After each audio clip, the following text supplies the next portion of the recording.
This is how you turn notification silencing on and off.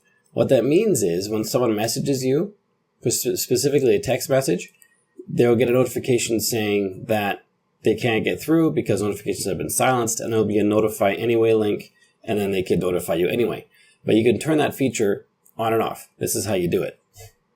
You go into the settings, you make sure you're logged into your Apple account. If you're signed into the same Apple account on various devices, they will all change to the focus mode or notification silence options that you choose. And so you don't have to silence it on everything. It'll just happen when you silence it on one, it'll sync to all the rest, as long as you're signed into the same Apple account.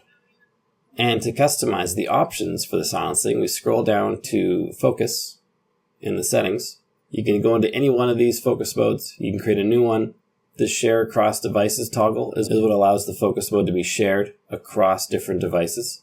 So if I go to Do Not Disturb, I see I have some people in here and some apps. These can bypass the notification block. So all these people here are allowed to contact me, or the phone will let their contact come through if I'm on Do Not Disturb mode. And these apps are allowed to do the same thing.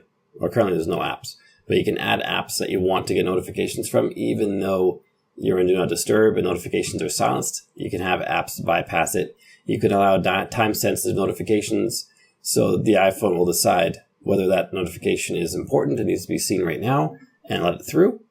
You can also have the option to silence notifications from these specific people or apps, or allow them. So you can do it both ways. You can also customize the lock screen, so you have a different look for each type. You can have it set on a schedule. There are lots of different ways to customize it. And then to actually use it, when you're working and you don't want to be disturbed, you just pull down from the top. Mine's currently on the recording focus. Change it to Do Not Disturb or whatever you have set.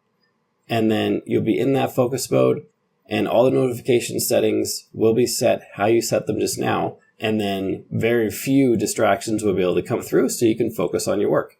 It's a really cool feature for getting your work done. I like it quite a bit. If you got value from this video, make sure you like and subscribe to let me know. Then check out this video right here, which shows you how to empty the trash can on your iPhone.